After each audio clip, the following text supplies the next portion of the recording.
দিনের তাপমাত্রা কমলেও রাতের পারদ নিচে না নামলে শীতের আমেজ ফিরবে না। আর সেই আমেজ অন্তত আগামী 72 ঘন্টায় ফেরার সম্ভাবনা নেই বলেই জানিয়েছেন আবহাওয়া বিজ্ঞানী অন্বেষা ভট্টাচার্য। তবে তিনি এও জানান যে বড়দিনের আগে ফের রাতের পারদ নামতে শুরু করবে। রাতের দিকে জেলায় জেলায় 2 থেকে 3 ডিগ্রি তাপমাত্রা পারদ পতনের পূর্বাভাস বড়দিনের প্রাক্কালে। আবহাওয়া বিজ্ঞানী এছাড়াও আর কি বললেন শুনুন।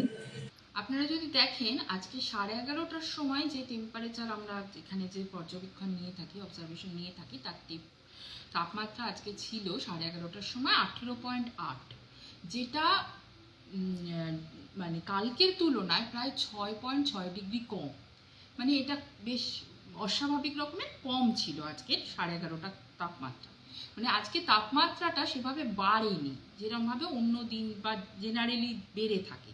তো তাপমাত্রাটা কম থাকার কারণেই মানে রোদও ওঠেনি, যার ফলে ফগটা কাটেনি। আর একটা জিনিস হচ্ছে ফগটা হয়েওছে, মানে এর মধ্যে তো এবছরে আমরা এরকম ফগ পাইনি। মানে পুরোপুরি দক্ষিণবঙ্গ জুড়েই আজকে অনেকগুলো স্টেশনেই শ্যালো ফগ হয়েছিল এবং উত্তরবঙ্গেরও কিছু কিছু জেলাতে আমরা মডারেট ফগ পেয়েছিলাম।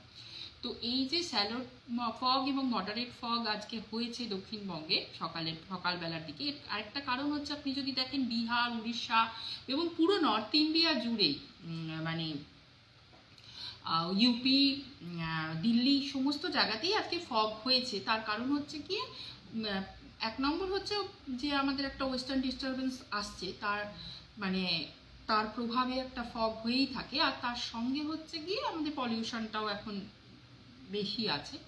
এর প্রভাবে আমরা আজকে পুরো নর্থ ইন্ডিয়া জুড়েই ফগ পেয়েছি এবং আমাদের এখানেও নর্দার্লি বাতাস রয়েছে, যেহেতু সামান্য মানে বাতাসের স্পিড খুব একটা বেশি নেই, কিন্তু ডিরেকশনটা নর্দার্লি আছে, নর্থের দিক থেকে বাতাসটা আসছে, যার ফলে ওদিক থেকে ফগটাও মানে এসছে।